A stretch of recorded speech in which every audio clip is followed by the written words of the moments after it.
నిజంగా చాలా ఆహ్, కృతజ్ఞతని మీకు. ఎందుకంటే మీరు వయసులో పెద్దవాళ్ళు, సీనియర్ కూడా భక్తిలో. సో, మా యొక్క విన్నపాన్ని మన్నించి మీరు ఆ ఆహ్వాన్ని మన్నించి గుంటూరు వచ్చేసి, గుంటూరు వాళ్ళకి కూడా హెల్ప్ చేయటానికి, వాళ్ళకి సహకరించటానికి ముందుకొచ్చినందుకు ఫస్ట్ మీకు ధన్యవాదాలు. మీకు ఇంకా మీకు అక్కడ సెంటర్ ఉన్నది. మీరు మంచిగా ఒక 200 మెంబర్స్ ఉన్నారు. వాళ్ళని చూసుకుంటూ గూడా ప్రతి ఒక్క వీకెండ్ ఇక్కడికొచ్చేసి ఈ మీరు గుంటూరు వాళ్ళకి కూడా ఈ యొక్క భగవద్గీత గురించి చెప్పటం అనేది నిజంగా అందరి అదృష్టం అది. సో, మీకు మరొకసారి సాదర స్వాగతం. ఈ రోజు నుంచి మీరు ఆహ్, కంపల్సరీగా గుంటూరు ఇది గుంటూరు భక్తులకు ఖచ్చితంగా ఈ యొక్క భగవద్గీతని హ్మ్, దాని యొక్క ఆవశ్యకతని, విశిష్టతని తెలియజేస్తారని జెప్పేసి చెప్తున్నాం. ఆహ్, థాంక్ యూ. ధన్యవాదాలు. చెప్పండి ప్రభు ఇంకా. So, should I say something? I yes mean bro. Okay. Bhagavad Gita గురించి మీరు ఒక చక్కగా మంచి 4 వాక్యాలు ఆహ్, చెప్పారు. ఓకే. ఆహ్, కెన్ యూ పుట్ జస్ట్ ప్రభు ఒకసారి మీరు ఇది గ్యాలరీ వ్యూలో పెట్టండి. ఓకే. ఆ! అవునా? ఆ! గ్యాలరీ వ్యూలో పెట్టండి. Okay. Okay. Okay. Okay. Got it Prabhu. అర్థమైంది నాకు. హ్మ్. యెస్ ప్రభు. ఆహ్, Hare Krishna. Yes. Nice. Okay. మీలో ఎంతమందికి భగవద్గీత అంటే తెలుసు? భగవద్గీత అనే ఒక పేరుని విన్నారు? చేతులెత్తండమ్మా.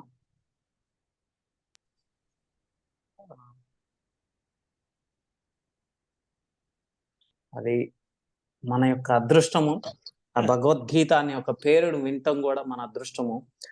ఆహ్, అది మనకి ఎన్నో జన్మల నుంచి చేసుకున్న ఒక పుణ్యం అనేది దీని ద్వారా తెలుస్తుంది. ఎందుకనంటే మనకి ఏదైనా గాని మన పక్కన ఉంటే దాని యొక్క ఆవశ్యకత గాని, దాని యొక్క ప్రాముఖ్యత గాని మనకి తెలియదు ఒక్కొక్కసారి.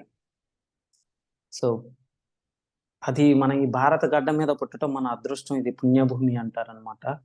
మనకి గీతా మహాత్మ్యం అని చెప్పేసి ఒకసారి ఏం జరుగుతుందంటే పద్మ పురాణంలో మెన్షన్ చేసి ఉంటుందనమాట. ఆహ్, పార్వతీదేవి వచ్చేసి పరమశివుడిని అడుగుతుంది. "ఓ నాథ, మీరు ఏంటి? ఎవరి మీద మీరు ధ్యానం చేస్తున్నారు? అసలేంటి?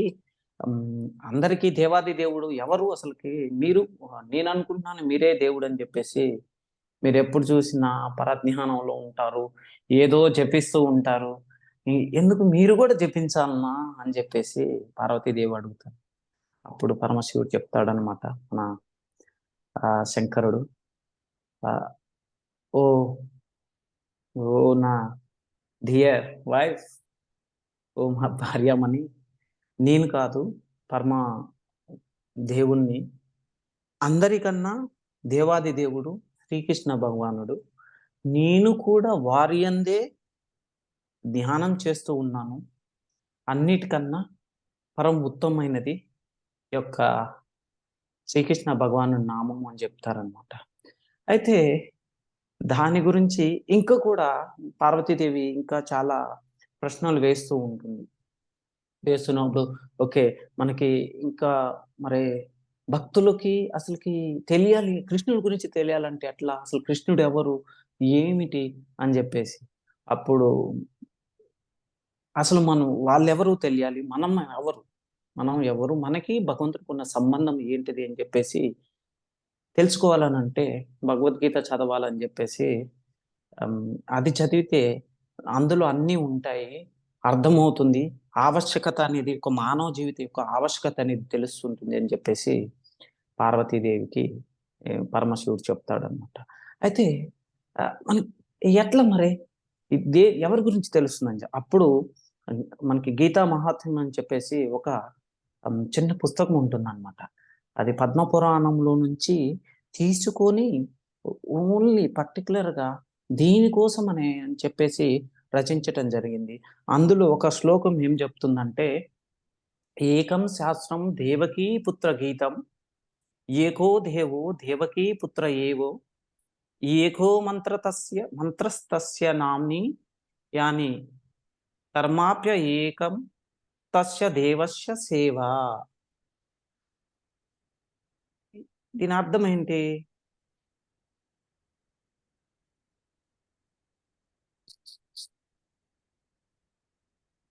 ఒక్క సెకండ్ తెలుగులో చెప్తాను. ఇప్పుడున్న అన్ని గ్రంథాలలో కూడా అన్నిటికన్నా కూడా ఒకటే దేవుడు, ఒకటే ఒక రిలీజియన్ కానీ, ఏదైనా కానీ ఒక ఆక్యుపేషన్ అంటే మనం చేయాల్సినటువంటి ఒక కర్మ కానీ, ఇంకోటి అన్నిటికన్నా కూడా ఒకటే ఒకటి. అదే ఏంటంటే ఏకం శాస్త్రం దేవకీ పుత్ర గీతం. అన్ని శాస్త్రాలు అన్నిట్లో కూడా ఒకటే ఒకటి. అదేంటంటే దేవకీ పుత్ర గీతం. ఎవరైతే దేవకీ పుత్రుడు యొక్క పుత్రుడు ఎవరైతే ఉన్నారో కృష్ణుడు, ఆ గీతం అంటే దాన్ని పఠించారు, చెప్పారు. వారిది అది ఏంటది? ఇంకోటి అదొక్కటే కాదు. అది దాన్నే వేదం అంటారు. అన్నిటికన్నా కూడా ఈ యొక్క ప్రపంచ దేశాల్లో ఉన్న అన్నిటికన్నా కూడా ఉత్తమమైనది భగవద్గీత. ఏకో దేవకీ పుత్ర. సో ఆయన ఎవరంటే శ్రీకృష్ణ అని చెప్తున్నారు. ఏకో మంత్ర తస్య నామ్ని. ఓన్లీ ఒకటే ఒక మంత్రం ఉన్నది. అది ఏందంటే హరే కృష్ణ కృష్ణ కృష్ణ హరే హరే, హరే రామ రామ రామ హరే హరే. కర్మాపి ఏకం తస్య దేవస్య సేవ. ఇంకోటి అన్ని ఏది చేసినా కానీ అన్నిటికన్నా ఉత్తమమైన సేవ అంటే కృష్ణుని యొక్క సేవ అని చెప్తారు. అది ఎవరు అంటే కృష్ణుడు దేవాది దేవుడు, శ్రీకృష్ణ పరమాత్ముడు. మనకి భగవద్గీత ఇది వచ్చేసి శ్రీకృష్ణ భగవానుడు అర్జునుడికి చెప్తారు. సో ఎందుకు చెప్తారు అంటే మనందరం వినే ఉంటాము. అసలు భగవద్గీత ఏమిటి? ఎందుకు? ఇదొచ్చేసి ఒక 18 రోజులు చెప్పబడింది. ఇందులో 18 అధ్యాయాలు ఉంటాయన్నమాట. సో ఈ భగవద్గీత పట్టుకున్న చాలు మనకి జీవ గోస్వామి సందర్భాస్‌లో కూడా రాస్తారనమాట. భగవద్గీత కానీ, భాగవతం కానీ, ఈ చైతన్య చరితామృతం కానీ ఇది ఎట్లాంటిది అంటే ఈ యొక్క కలియుగ అవతారం. ఈ కలియుగంలో ఇది మనకి సూర్యుడు లాంటిది అన్నమాట. మనం ఎటువంటి అంధకారంలో ఉన్నా కానీ ఈ యొక్క భగవద్గీతని ఒక్కసారి చూచినా కానీ, ముట్టుకున్నా కానీ, భగవద్గీతను మన ఇంట్లో పెట్టుకున్నా కానీ ఆ యొక్క అంధకారం నుంచి మనల్ని విముక్తుల్ని చేసి ఒక తేజస్సులోకి తీసుకొచ్చేటువంటి గొప్ప ప్రాముఖ్యత, ప్రాశస్త్యం కలది ఈ యొక్క భగవద్గీత. సో భగవద్గీతని ఎందుకు మనకి చదవాలి అనంటే భగవద్గీత ద్వారా మనకి మన యొక్క జీవితం అసలు మనం ఎవరు? మనం ఆత్మనా? దేహమా? ఏమిటి? మనకి భగవంతుడికి ఉన్న సంబంధం ఏమిటి? మనం ఎందుకు పుడుతున్నాము? ఎందుకు మరణిస్తున్నాము? ఇవన్నీ కూడా నిశితంగా విశదీకరించింది భగవద్గీత. అయితే భగవద్గీతలో కూడా మనకి ఎన్నో లక్షలు, వందలు రకాలు ఉన్నాయి. అందులో మరి మనం ఎలా తెలుస్తుంది మనకి ఏది తీసుకోవాలని చెప్పేసి? అందుకోసం అని ఏం చెప్తారంటే శ్రీకృష్ణ భగవానుడు 4వ అధ్యాయంలో చెప్తాడనమాట. ఏవం పరంపర ప్రాప్తి ఇమం రాజర్ష్య విదు. దేనికైనా కానీ ఒక పరంపర అనేది ఉంటుందన్నమాట. పరంపర అంటే ఒక మన మన యొక్క వంశం ఉన్నది. నార్మల్‌గా మనం చూసుకుంటాము. సో అండ్ సో ఫ్యామిలీలో పుట్టేసి ఏం చేస్తాం మనం? ఓకే, ఈయన మా నాన్న, వారు మా తండ్రి గారి తండ్రి, ఇంకో తండ్రి గారి తండ్రికి తండ్రి, అట్లా మనంతా చూసుకుంటూ పోతామనమాట. అయితే మనకి భగవద్గీత కూడా ఒక గురు పరంపర అనే ఒక పద్ధతి అనేది ఉంటుందన్నమాట. ఆ పద్ధతి ద్వారా మనం భగవద్గీత ఇది ఖచ్చితమైనది. భగవద్గీత యథాతథం అనేది మనం ఖచ్చితంగా పాటించవలసినది. ఎందుకయ్యా అంటే ఈ భగవద్గీత యథాతథం వలన మనకి ఏదైతే కృష్ణ భగవానుడు సాక్షాత్తు స్వయంగా అర్జునుడికి ఇచ్చాడో ఆ యొక్క మూలాన్ని ఇటు అటు కాకుండా, కిందకి పైకి కాకుండా ఖచ్చితంగా ఏదైతే చెప్పారో దానిని మనకి అందించటం జరిగింది. అది ఎవరు అందించారంటే శ్రీ శ్రీల వ్యాసదేవ మహర్షి మనకు అందించారు. ఆ వ్యాసదేవి కృప వల్ల ఈ వ్యాసదేవులు ఏం చేశారంటే కలియుగంలో భక్తులకు టైం అనేది ఉండదు. ఎందుకు సమయం అనేది ఉండదంటే, మన జీవితాన్ని మనం మన కోసం కాకుండా మిగతా వ్యాపకాల మీద మనం దీన్ని ఈ ఏం చేస్తామంటే స్పెండ్ చేస్తాం అనమాట. వ్యాపింప చేస్తాం. ఈ వ్యాపింప చేయటం వల్ల మనము మనుషులము అనేది మర్చిపోతాం. అయితే ఎందుకు అయ్యా అంటే ఇది మర్చిపోతామంటే, ఈ కలియుగం ఒక లక్షణం ఏందంటే, ప్రతిరోజు రోజు రోజుకి మన యొక్క ఆయువు క్షీణించినట్టు ఈ యొక్క మన జీవన ప్రమాణాలు కూడా క్షీణిస్తూ ఉంటాయి. ఆ క్షీణించటం వలన మనకి యొక్క మానవ జీవితానికి ఉన్నటువంటి గొప్ప లక్షణాన్ని ఏదైతే ఉన్నదో మంచి చేయటం అనేది మర్చిపోతాం. అందుకోసమని ఈ యొక్క భగవద్గీత చదవటం ద్వారా ఆయన ఈ యొక్క కలియుగ జనులు వారిని వారు ఉద్ధరించుకుంటారు అని చెప్పేసి వ్యాస మహర్షి వారు రాశారు. దీనికి కూడా ఒక పరంపర ఉంది. ఫస్ట్ మనకి ఈ 5000 సంవత్సరాల క్రితం ఈ మహాభారత యుద్ధ సమయంలో శ్రీకృష్ణ భగవానుడు అర్జునుడికి చెప్పడం జరిగింది. అంతకన్నా మునుపే ఈ ఈ భగవద్గీత అర్జునుడికి అంతకు మునుపే చెప్పడం జరిగింది.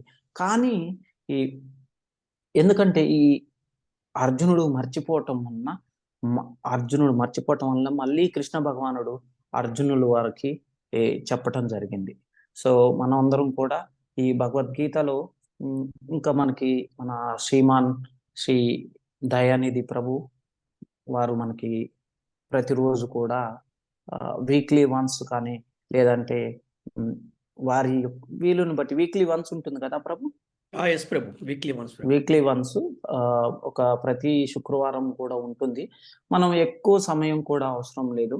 ఒక 60 నిమిషాలు మనది కాదు అనుకుంటే, ఈ 60 నిమిషాల్లో భగవద్గీత అంటే ఏమిటి, అసలు భగవద్గీతకు కావాల్సిన మనం చదవాలనంటే ఏం చేస్తారంటే, ఊర్లలో నేను చిన్నప్పుడు చూశాను, నాకు బాగా గుర్తు.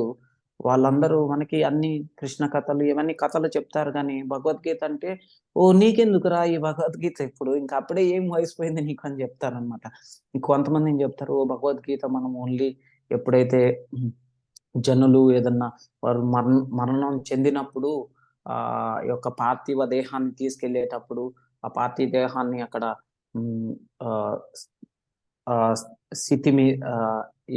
స్థితి మీద పెట్టినప్పుడు కానీ అప్పుడు దానిని వినిపించాలి, ఆలపించాలని చెప్పేసి. భగవద్గీత అనేది భగవంతుడు సాక్షాత్తు చెప్పినది. దీనిని ఎప్పుడైనా చదవచ్చు. ఇక్కడ ఎటువంటి నియమ నిబంధనలు లేవు. మనం చేయవలసింది ఏందయ్యా అంటే, దానిని తీసుకొని మనం దేనికి పూజ చేసినా చేయకపోయినా భగవద్గీతకి పూజ చేయటం వల్ల మనకి ఎన్నో లక్షల జన్మల నుంచి చేసుకున్నట్టు కర్మ ఫలాలు ఏవైతే ఉంటాయో, పాపాలు కానీ అవన్నీ కూడా నశిస్తాయి. అయితే ఈ భగవద్గీతలో మనకి కృష్ణ భగవానుడు అసలు మనం ఎవరు, మన ఆత్మ అంటే ఏమిటి, చిన్నప్పుడు కూడా ఇవన్నీ బాగా చిన్నప్పుడు స్కూల్లో చదువుకునేటప్పుడు చెప్పేదన్నమాట. నువ్వెవరు, నువ్వు ఆత్మ, నువ్వు దేహమా, లేదంటే ఈ ప్రశ్న అందరికి తెలుసు. కోడి ముందా, గుడ్డు ముందా, విత్తనం ఉందా, చెట్టు ముందా, ఇవన్నీ ఏమంటారంటే కొన్నిసార్లు మనకి వితండవాదం లాగా అనిపిస్తాయి అన్నమాట. ఈ భగవద్గీత చదవటం ద్వారా, వినటం ద్వారా మనకి వీటి అన్నిటికీ కూడా యొక్క సమాధానాలు అనేవి లభిస్తాయి. గొప్ప భక్తులు వారి సాంగత్యం వల్ల మనకి ఏమవుతుందంటే, మన యొక్క వారి సాంగత్యం వల్ల మనకు ఎటువంటి సందేహాలు ఉన్నా కానీ ఆ సందేహాలనేవి ఆ నివృత్తి అనేది వారి యొక్క సాంగత్యం వలన, వారి యొక్క పరిణితి ద్వారా మనకి తెలియజేయటం జరుగుతుంది. అది మనకు గొప్ప అదృష్టము. ప్రభు మంచి సిన్సియర్గా వారికి ఈ యొక్క కృష్ణుని మీద ఉన్న యొక్క ప్రేమతో ఏదో రకంగా జనులకి ఉద్ధరింపాలి అని చెప్పేసి ఒక భగవద్గీతను అందరికి కూడా అందించాలి అని చెప్పేసి ఒక కృపతో ఈ టైం ఎంతో కొంత వారు ఆ సమయాన్ని తీసుకొని మనకి ఒక గొప్ప అవకాశాన్ని కల్పిస్తున్నారు. మనందరం కూడా ప్రభు ఒకసారి వారి యొక్క కృషికి వారిని మనం అందరం వేడుకుందాము, ఒకసారి వెల్కమ్ చేద్దాం. సో హరే కృష్ణ మహామంత్రం పఠిస్తూ, మీకు ఒకవేళ కొంతమంది కొత్త వాళ్ళు ఉంటే తెలియకపోతే ఫాలో అవ్వండి, లేదంటే అందరం ఒకేసారి చెప్తాము. హరే కృష్ణ హరే కృష్ణ కృష్ణ కృష్ణ హరే హరే, హరే హరే హరే రామ రామ హరే హరే రామ రామ రామ రామ హరే రామ హరే హరే హరే హరే. హరే హరే కృష్ణ. ఇంకోటి మీకు ప్రభు మన ఈ దయానిధి ప్రభు గురించి కూడా మీకు చెప్పాలి. వారు వచ్చేసి వాళ్ళు కూడా గొప్పగా చదువుకున్న వాళ్ళు, ఇంజనీరింగ్ చేశారు. వచ్చేసి విజయవాడలోనే ఉంటారు ప్రభు వచ్చేసి. ఇంజనీరింగ్ చదువుకున్న తర్వాతకి మన ఈ యొక్క పాశ్చాత్య కంపెనీలలో, ఈ బహుళజాతి కంపెనీలలో కూడా ఒక 10-12 సంవత్సరాలు మంచి ఒక సీనియర్ మేనేజర్ గా పనిచేశారు. అన్ని చేసి కూడా ఇది కాదు మన జీవితం. మ్యూట్లోకి వెళ్ళిపోయింది ప్రభు. సారీ. సో భగవత్ సేవ చేయాలని చెప్పేసి శ్రీమాన్ దయానిధి ప్రభు వచ్చేసి ఈ యొక్క భక్తి జీవితమే, దీనిని మనకేమంటారంటే ఫుల్ టైం లాగా. నార్మల్ గా నన్ను చూశారు, నేను శాప్రాండి బ్రహ్మచారిని, నేను ఫుల్ టైము. అయితే వారు గృహస్థులుగా ఉండి కూడా వారి యొక్క సమయాన్ని ఒక 100% కృష్ణ యొక్క భక్తి కోసం ఉపయోగిస్తున్నారు. వారితో పాటు వారి శ్రీమతి మాతాజీ అండ్ వారి యొక్క ఒక్కగానొక కూతురు పాప కూడా కృష్ణ భక్తిలో ఉన్నారు. పాప మంచి కూచిపూడి నృత్యకారిణి. సో వారందరూ కూడా పాప మంచి స్కూల్కి వెళ్తూ ఉంటుంది. ఎక్కడన్నా ఏదైనా ప్రదక్షిణ జరుగుతూ ఉంటే కృష్ణుని యొక్క లీలలను ఒక పాట రూపంలో ప్రదర్శిస్తూ ఉంటుంది. రీసెంట్ గా మనం చూస్తూ ఉన్నాము, మాయాపూర్లో కూడా మాతాజీ వారు నృత్యం ప్రదర్శించారు. సో మనకి ప్రభుపాదుల వారు కూడా చెప్తారు, ఏమంటారంటే ఒకసారి వారి శిష్యులు అడుగుతారు అనమాట, మేము సన్యాసులం కాదు కదా, మేము గొప్ప వాళ్ళం కాదని చెప్తే ప్రభుపాదుల వారు చెప్తారు, ఈ యొక్క ఆశ్రమం అనేది పక్కన పెట్టేసి ఎవరైతే ఈ యొక్క భక్తి అనేది ప్రథమంగా భావించేసి వారి యొక్క జీవితాన్ని ముందుకు తీసుకువెళ్తూ ఉంటారో, గృహస్థులు కూడా వారు కూడా సన్యాసిలాగా బ్రహ్మచారిలాగా ఈ వారి యొక్క పూర్తి సమయాన్ని భగవత్ సేవలో వినియోగిస్తారో వారు సన్యాసుల కన్నా కూడా గొప్పవారు అని చెప్తారు. అది సో మనం వింటూ ఉంటాము హంస గురించి. హంస తెలుసు కదా, హంస ఏం చేస్తుందండి, పాలల్లో నీళ్లు కలిపేసి హంసకి ఇస్తే అది పాలను మాత్రం తీసుకొని ఆ క్షీరంని తీసుకొని ఆ యొక్క పానీయాన్ని, నీరుని అలానే వదిలిపెడుతుంది. గృహస్థులు కూడా ఎలా ఉంటారంటే వారు పరమహంస లాంటి వాళ్ళు.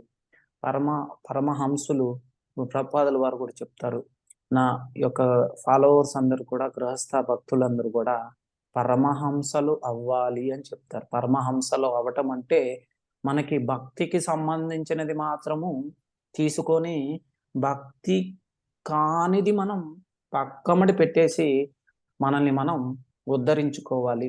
మనకు తెలియదు మళ్ళీ ఎన్ని జీవితాలు ఈ జీవితం వస్తుందో రాదు, మనం వింటూ ఉంటాం మానవ జీవితం ఉత్కృష్టమైనది అని చెప్పేసి. సో నేను ఎంతకన్నా ఎక్కువ మీ టయాన్ని, మీ సమయాన్ని నేను తీసుకోదలుచుకోవట్లేదు. సో ఈ భగవత్ సేవ, ఈ యొక్క భగవద్గీతలో మనల్ని మనం నిమగ్నం చేసుకొని కృష్ణ భగవాను గురించి తెలుసుకొని, అదే విధంగా ఎంతో కొంత మనకి చేతనైనంత మన గురించి కూడా మనం తెలుసుకునే ఒక గొప్ప అవకాశము భగవద్గీత పఠించటం వల్ల జరుగుతుంది. సో సర్వే జనో సుఖినో భవంతు. మనకి శ్రీకృష్ణ భగవాన్ యొక్క కృప ద్వారా మనకు కావాల్సినటువంటి అన్ని కూడా ప్రాప్తించాలి అని చెప్పేసి, అదే విధంగా వారి మీద భక్తి, వారి మీద ప్రేమ, దానితో పాటు సకల జీవుల యందలి ప్రేమను కూడా ప్రసాదించాలని చెప్పేసి భగవంతుని వేడుకుందాం మనం. ఓం నమో భగవతే వాసుదేవాయ. జై హరే కృష్ణ కృష్ణ కృష్ణ హరే హరే, హరే రామ రామ రామ హరే హరే. వంచాకల్పతరుభ్యస్య కృపా సింధుభ్యైవ చ పతితానాం పావనేభ్యో వైష్ణవేభ్యో నమో నమః. థ్యాంక్ యూ ప్రభు, మీకు మరొకసారి ధన్యవాదాలు. మీకు ఇంకా ధన్యవాదాలు ప్రభు. మీరు ఈ రోజున ఈ కార్యక్రమానికి వచ్చి భక్తులందరినీ ఉద్దేశించి భగవద్గీత పరిచయము, భగవద్గీత వైభవాన్ని మీరు చాలా చక్కగా వివరించారు. అలాగే భక్తులందరినీ కూడా చాలా చక్కగా ప్రేరేపించారు. చక్కగా భగవద్గీత గురించి, జీవన విధానం గురించి చాలా బాగా చెప్పారు. Thank you very much Prabhuji. Hare Krishna. ఇంకొక చిన్న ఒకసారి వచ్చేసి ఎవరు అడుగుతారు ప్రభుపాదని, ఏమంటారంటే ఈ భగవద్గీతని అర్థం చేసుకోవాలంటే ఎన్ని సంవత్సరాలు పట్టుద్ది అని చెప్పేసి ప్రభుపాదులు వారు చెప్తారు. నార్మల్గా అయితే భగవద్గీతను అర్థం చేసుకోవాలంటే ఒక 1000 సంవత్సరాలైనా అర్థం కాదు ఒక శ్లోకాన్ని అర్థం చేసుకోవటం.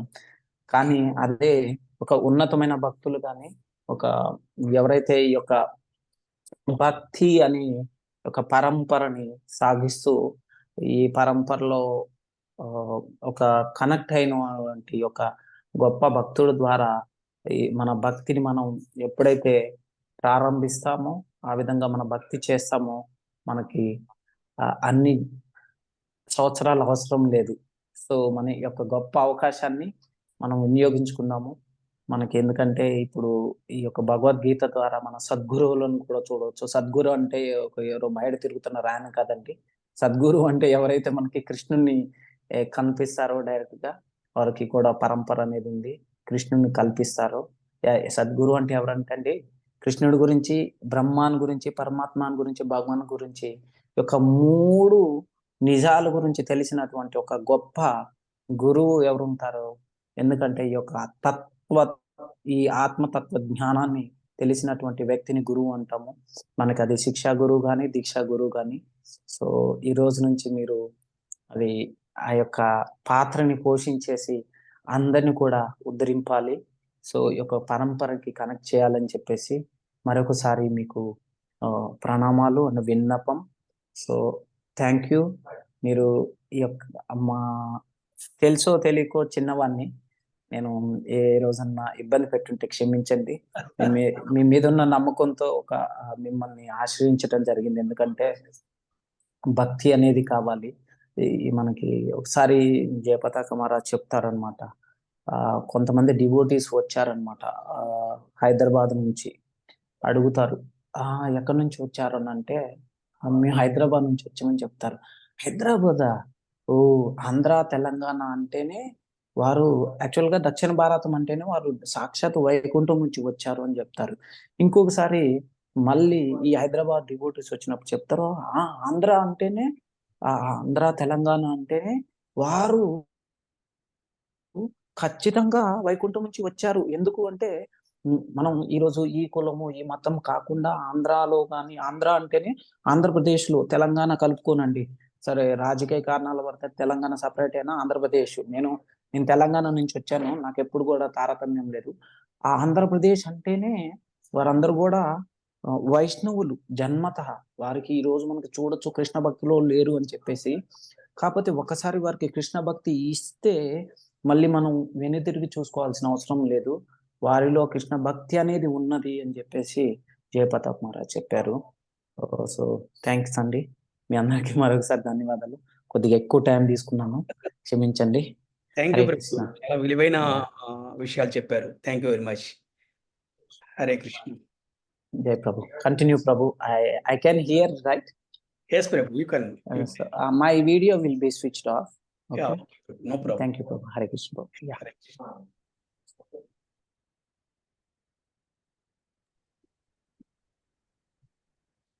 హరే కృష్ణ. అందరికీ శ్రీకృష్ణ శుభమస్తు. శ్రీమాన్ దయానిధి ప్రభుజీ శ్రీ భక్తి వ్యాసతీర్థ స్వామి మహారాజ్ వారి ప్రియ శిష్యులు, మణిపూర్ వాసి అయిన శ్రీ భక్తి వ్యాసతీర్థ స్వామి వారు శ్రీ భక్తి స్వరూప దామోదర స్వామి మహారాజ్ వారి ప్రియ శిష్యులు. దయానిధి ప్రభుజీ 2017 నుంచి ఎన్నో స్కూల్స్ మరియు కాలేజీల్లో ప్రచారం చేస్తున్నారు. 2017 గౌర పూర్ణిమ రోజున ఇస్కాన్ మణిపూర్ టెంపుల్లో వారి గురుదేవులు పూజ్య శ్రీ భక్తి వ్యాసతీర్థ స్వామి మహారాజ్ వారు దయానిధి ప్రభువుకు హరినామ దీక్షను ప్రసాదించారు. శ్రీమాన్ దయానిధి ప్రభుజీ చేస్తున్నటువంటి విస్తృత ప్రచారంను వారి గురుదేవులు మెచ్చుకొని ఎంతో ఆనందంతో 2019 గౌర పూర్ణిమ రోజున బ్రాహ్మణ దీక్షను ప్రసాదించారు. దయానిధి ప్రభుజీ ప్రస్తుతం ఇస్కాన్ గుంటూరు మరియు కొండవీడు టెంపుల్స్ లో యూత్ అండ్ కాంగ్రిగేషనల్ ప్రీచింగ్ కి డైరెక్టర్ గా సేవలు అందిస్తున్నారు మరియు గొల్లపూడి శ్రీ జగన్నాథ మందిరంకు కార్యనిర్వహణ అధికారిగా సేవలు అందిస్తున్నారు. దయానిధి ప్రభుజీ తన పూర్వాశ్రమంలో ఐటీ రంగంలో ఉన్నతమైన పదవులను అలంకరించారు. తరువాత తన ఉద్యోగానికి రాజీనామా చేసి తన పూర్తి సమయంను శ్రీకృష్ణ చైతన్యం ప్రచారం కోసం వారి సేవలను అంకితం చేశారు. దయానిధి ప్రభుజీ వివిధ ప్రాంతాల్లోని స్కూల్స్ లో కాలేజీల్లో 100కు పైగా సెమినార్స్ అందించారు. అలాగే 10,000 మంది పైగా విద్యార్థులకు ఉచితంగా value education, holistic life skills, personality development గురించి శిక్షణను అందించారు. దయానిధి ప్రభుజీ ఇప్పటికీ 42 నరసింహస్వామి యజ్ఞాలకు యజ్ఞ పూజారి మరియు యజ్ఞకర్తగా వ్యవహరించారు. వారి కుటుంబ నేపథ్యానికి వస్తే దయానిధి ప్రభుజీ గారి సతీమణి పేరు అంజని మాతాజీ. వారు శ్రీకృష్ణ బలరామ గోశాలకు డైరెక్టర్ గా సేవలు అందిస్తున్నారు. అలాగే వారి కుమార్తె అయిన వేదశ్రీ 9వ తరగతి చదువుతూ కూచిపూడి నాట్య ప్రదర్శనలు ఇస్తూ నాట్యారాధన చేస్తూ వైష్ణవ గీతాలు పాడుతూ శ్రీకృష్ణ చైతన్యంలో ముందుకు వెళ్తున్నారు. ఇప్పుడు శ్రీ దయానిధి ప్రభుజీని మనమందరము 3 సార్లు హరిబోల్ చెప్తూ క్లాస్ కి ఆహ్వానిద్దాం. హరి బోల్, హరి బోల్, హరి హరి బోల్, బోల్, హరి హరి బోల్. బో హరి బో. So thank you Mataji. యాక్చువల్గా ఇదంతా కూడా కేవలము నా ఒక గురుదేవులైనటువంటి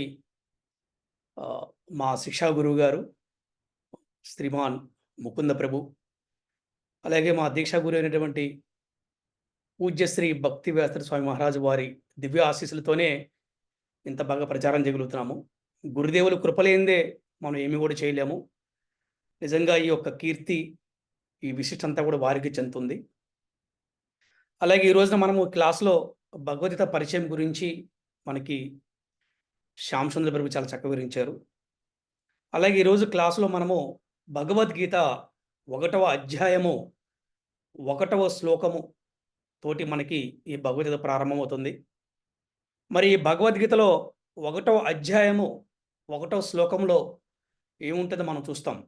అంటే ధర్మక్షేత్రే కురుక్షేత్రే తోటి మొదలవుతుంది.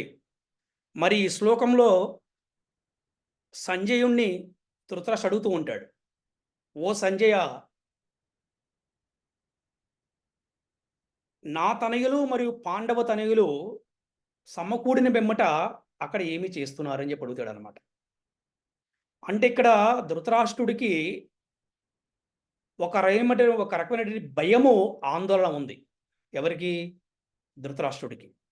ఎందుకు ధృతరాష్ట్రుడికి అంత భయము, అంత ఆందోళన ఉంది అని దాని గురించి ఇవాళ మన ఒక చర్చ. అదే ఈరోజు మనకి క్లాస్ అనమాట.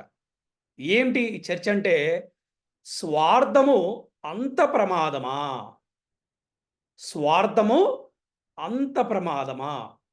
మహాభారత యుద్ధములో సుమారు 36 లక్షల మంది అక్కడ శరీరాలను విడిచిపెట్టారు. దీనికి కారణం ఏంటి అంటే కేవలము స్వార్థము. అది ఈ స్వార్థము అంత ప్రమాదమా అనే దాని గురించి ఈరోజు మనం చాలా చక్కగా మనం తెలుసుకుందాం.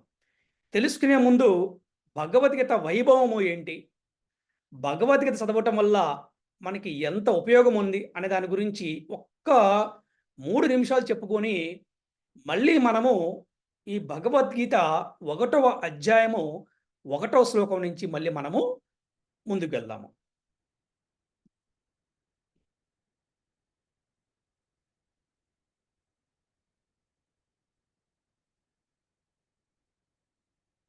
ఒక్కసారి కనుక మనం చూస్తే భగవద్గీత చరిత్ర పరిశీలిస్తే గనక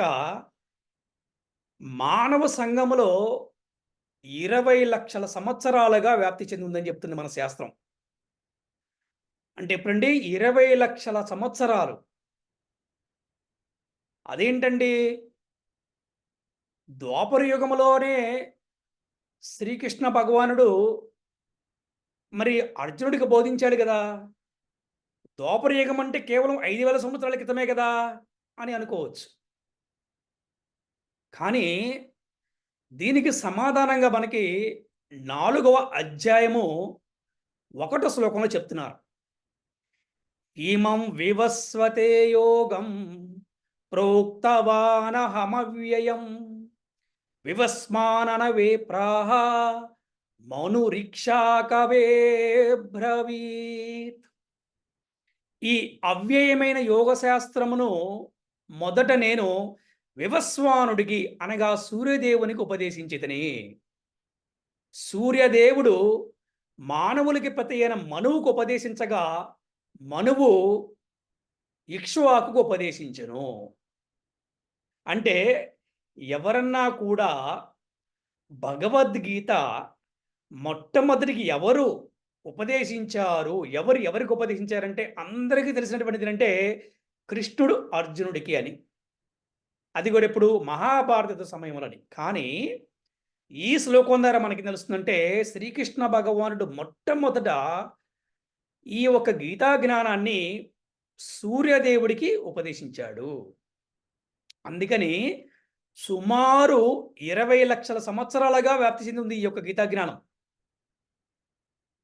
అందుకని ఈ గీతా జ్ఞానము ఎంత బాగా వ్యాప్తి చెందింది అంటే ఈ మానవ సంఘములో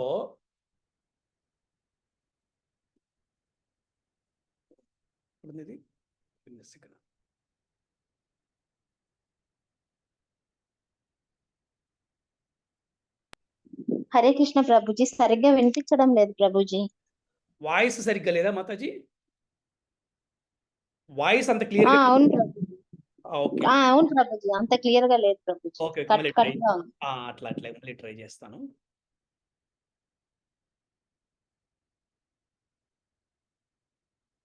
గీతా మహత్యములో చెప్పబడుతుంది. హరే కృష్ణ, ఇప్పుడు నా వాయిస్ మీకు క్లియర్ గా ఉందా? వస్తుంది ప్రభుజీ, వస్తుంది. ఓకే. గీతా మహత్యములో భగవద్గీత గురించి ఏం చెప్పారో ఒకసారి మనం తెలుసుకుందాం. భగవద్గీత ఉపదేశాలను జీవితములో శ్రద్ధగా అనుసరించేవాడు సమస్త దుఃఖాల నుండి, క్లేశాల నుండి బయటపడతాడు. క్లేశాలు అంటే ఏంటి? కష్టాల నుంచి బయటపడతాడు. అంతేకాకుండా అతని తదుపరి జన్మ ఆధ్యాత్మికమే అవుతుంది అని గీతా మహర్షి చెబుతుంది. గీతాధ్యాయనశీలస్య ప్రాణాయామపరస్య చ నైవ సంతి పాపాని పూర్వజన్మ కృతాని చ. భగవద్గీతను ఎవరైతే శ్రద్ధతోనూ సావధానముగాను నిత్యము పఠిస్తారో శ్రీకృష్ణుని అనుగ్రహం వలన వారిపై పూర్వ పాప ఫలములు ప్రభావాన్ని చూపలేవు. ఇది భగవద్గీత వైభవము, ఇది భగవద్గీత యొక్క మహత్యం అన్నమాట. ఇంకో శ్లోకం చెప్తుంది, మలినే మోచనం పుంసాం జలస్నానం దినే దినే సకృద్గీతామృత స్నానం సంసారమలనాశనం. మనిషి ప్రతిరోజు స్నానం చేయడం ద్వారా తనను శుభ్రపరచుకోగలుగుతాడు. కానీ పవిత్రమైన గీతాగంగలో ఒక్క మారు స్నానం చేస్తే సంసార మాలిన్యమే పూర్తిగా నశించిపోతుంది. అంటే నిత్యం భాగవత సేవయా, ఎవరైతే నిత్యము భగవద్గీత భాగవతాలని చదువుతారో, అర్థం చేసుకుంటారో, ఆచరిస్తారో వారు ప్రతిరోజు కూడా గంగా నదిలో స్నానం చేసినటువంటి పుణ్యం వస్తుంది అని చెప్తున్నాను. అంతేకాకుండా సకల పాపాలు కూడా నశించిపోతాయంట, సకల దుఃఖాల నుంచి కూడా బయటపడతామని చెప్తుందన్నమాట.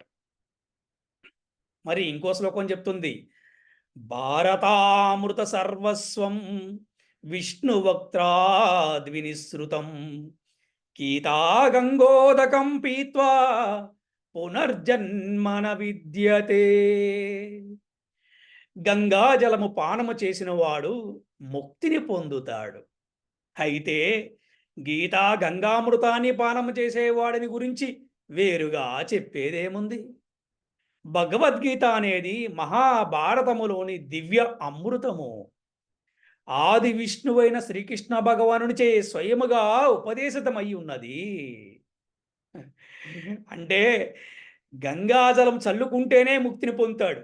మరి అయితే గీతా గంగామృతం ఎలాంటిది? దాని గురించి ఇంక వేరే చెప్పేదేమి లేదన్నమాట.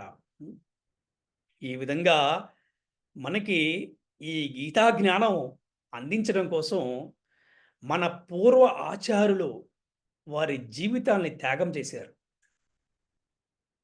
వారిలో మరి ఇప్పుడు మనకి ప్రధానంగా ఇస్కాన్ ఫౌండర్ ఆచార్య భక్తి వేదాంత స్వామి ప్రభుపాదుల వారు భగవద్గీత యథా తదాని రచించి ఈ రోజున ఏ దేశములైనా, ఏ రాష్ట్రములైనా, ఏ ఊరులైనా ఎవరి దగ్గర భగవద్గీత ఉంది అని అడిగితే 90% చెప్తారు మా దగ్గర ఇస్కాన్ ప్రభుపాదుల భగవద్గీత ఉందని చెప్తారనమాట.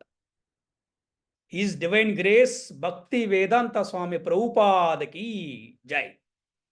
జగద్గురు శ్రీల ప్రభుపాదకి జై.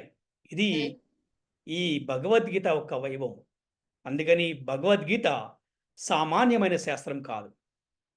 భగవద్గీత ఏం చెప్తుందంటే మానవుని జీవన విధానం ఎలా ఉండాలో మనకి భగవద్గీత బోధిస్తుంది.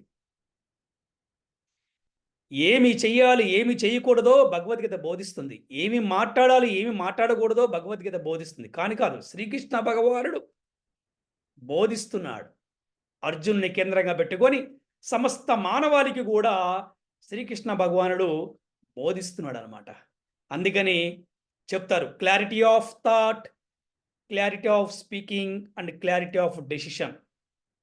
మన ఆలోచనలో ఒక మంచి క్లారిటీ ఉండాలి, మన మాటలో ఒక మంచి క్లారిటీ ఉండాలి, మనం తీసుకున్న నిర్ణయాలలో ఒక మంచి క్లారిటీ ఉండాలి. ఈ మూడిటి మీదే ఒక మానవుని జీవితం యొక్క భవిష్యత్తు ఆధారపడి ఉంటుంది. అందుకని ఈ మూడు కూడా మనం చక్కగా ఉండాలంటే నిత్యము భగవద్గీతను మనము పఠించాలి. మరి ఏ విధంగా భగవద్గీతను పఠించాలంటే ఒక ప్రామాణికమైనటువంటి గురు శిష్య పరంపర ఉన్నటువంటి ఒక మంచి భక్తుడి ద్వారా మనము భగవద్గీత నేర్చుకుంటం ద్వారా మనకి అర్థం చేసుకొని ఆచరించడానికి మనకి ఉపయోగపడుతుంది.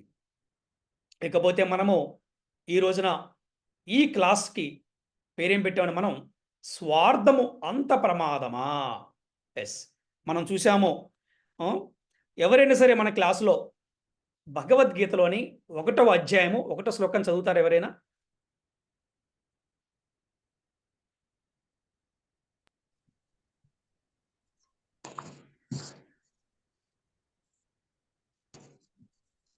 హరే కృష్ణ ప్రభుజీ, చదువుతాను నేను. చదవండి మాతాజీ. Hare Krishna, most welcome. ధర్మక్షేత్రే కురుక్షేత్రే సమవేతాయువశ్చః మామకాః పాండవైశ్యవ కిమకుర్వత సంజయ. హరి బోల్. చాలా చక్కగా మాతాజీ శ్లోకం చాలా చక్కగా చెప్పారు. మన క్లాసులు ఇలాగే ఉంటాయి. నా క్లాసుల్లో నేను వన్ సైడ్ టీచింగ్ ఎప్పుడు చేయను, అందరిని ఇన్వాల్వ్ చేస్తూ ఉంటాను. ప్రశ్నలు, సమాధానాలు, అలాగే మీ చేతనే శ్లోకాలు చదివిస్తూ ఉంటాను. మీరు చక్కగా ఇలాగా ప్రతి వారం కూడా క్లాసు రావచ్చు. సో ధృతరాష్ట్రుడు ఇట్లా పలికను, ఓ సంజయ, ధర్మక్షేత్రమైన కురుక్షేత్రమునందు నా తనయులు మరియు పాండురాజు తనయులు యుద్ధము చేయగురు వారే సమకూడిన బెమ్మటి ఏమి చేసిరి. దీనికి భాష్యము చాలా పెద్దగా ఉంది. అయితే ఈ శ్లోకంలో మనం ఏం తెలుసుకోవాలి అంటే సంజయుడు ఎవరు, సంజయుడు ఎవరు, సంజయుడు ఎవరు ఎవరని చెప్పగలరా మన క్లాస్లో? వేదవ్యాస ముని కుమారుడు ప్రభుజీ. వేదవ్యాసుడు శిష్యుడు సంజయుడు. మరియు ధృతరాష్ట్రుడికి పర్సనల్ సెక్రటరీ. ఓకే, అందుకని సంజయుని అడుగుతున్నాడు, ఓ సంజయ, ఈ మహాభారత యుద్ధం ప్లేస్ని ఏమన్నారంటే ధర్మక్షేత్రం అన్నారు, అలాగే కురుక్షేత్రం అన్నారనమాట. అక్కడ ఇద్దరు కూడా ఉన్నారు. అంటే ఇరు వర్గాల వారు అక్కడ యుద్ధం చేస్తున్నానికి సిద్ధపడి ఉన్నారు. అక్కడ ఏమి జరుగుతుంది అని ధృతరాష్ట్రుడు ఎంతో భయంతో, ఆందోళనతో సంజయ్ని అడుగుతున్నాడు. ఇక్కడే మనకి తెలుస్తుంది స్వార్థము ఎంత ప్రమాదమైంది అని. ఎందుకంటే ధృతరాష్ట్రుడికి తెలుసు పాండవులు ధర్మాత్ములని, పాండవులు ఎటువంటి తప్పు చేయలేదని. అండ్ ధృతరాష్ట్రుడికి పూర్తిగా కూడా తెలుసు కౌరవులదే తప్పని, దుర్యోధనుడు స్వార్థపరుడని, పరమ స్వార్థపరుడని, దుర్యోధనుడు దుర్మార్గుడని కూడా ధృతరాష్ట్రుడు తెలుసు. కానీ పుత్ర ప్రేమతోటి దుర్యోధన్ని ధృతరాష్ట్రుడు ఆపలేకపోయాడు. అంటే దుర్యోధనుని ధృతరాష్ట్రుడు ఆపడానికి ప్రయత్నించినప్పుడు కూడా కొడుకు చేయి దాటిపోయాడు. ఇక్కడ మన కుటుంబాలలో మనం గనక చూస్తే ఈ శ్లోకాన్ని మనం ఏ విధంగా మనము అర్థం చేసుకోవాలంటే, మానవ జీవితంలో మన పిల్లల్ని మనము ఏ విధంగా పెంచాలి అనే దాని గురించి ఇవాళ మనము ఇక్కడ నేర్చుకోవాలి. మన పిల్లలకి గనక స్వార్థము అనేది గనక ఉందనుకోండి, ఆ స్వార్థము రేపొద్దున తల్లిదండ్రుల్ని, కుటుంబాన్ని, సమాజాన్ని కూడా తినేస్తుంది అనమాట.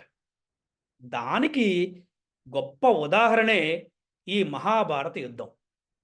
ఇక్కడ ధృతరాష్ట్రుడు తెలుసు ఏమిటంటే స్వార్థము వలనే ఇంత పెద్ద మహాభారత యుద్ధం జరుగుతుంది. అదేంటండి, చిన్న స్వార్థం వలన ఇంత పెద్ద మహాభారత యుద్ధమా?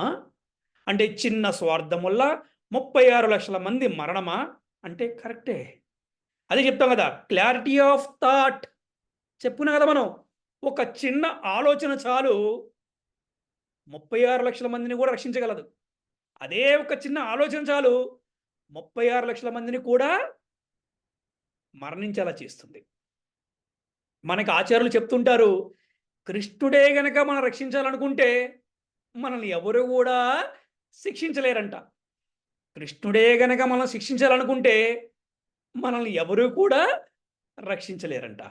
అందుకని స్వార్థము అంత ప్రమాదమా అంటే ఎస్, చాలా ప్రమాదమైందే అని మనం ఈ శ్లోకం ద్వారా మనము తెలుసుకోవచ్చు. మరి ఎవరండి ఈ మహాభారత యుద్ధం జరగడానికి ఎవరు ప్రధానమైన కారణం? ఎవరని చెప్తారా మన క్లాస్లో? మహాభారత యుద్ధం జరగడానికి ప్రధానమైన కారణం ఎవరని చెప్తారా?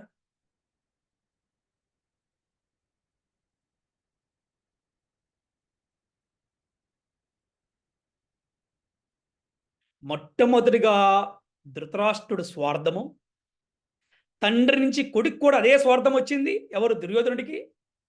తర్వాత ద్రోణాచార్యుడి యొక్క స్వార్థము. ద్రోణాచార్యుడు చాలా గొప్ప గురువు, కానీ పుత్రుడి ప్రేమకి ఆయన లొంగిపోయాడు అనమాట. తర్వాత కర్ణుడి యొక్క స్వార్థం కూడా. కర్ణుడు చాలా మంచివాడు, కానీ మిత్రుడికి స్నేహానికి ఆయన బద్ధుడైపోయాడు.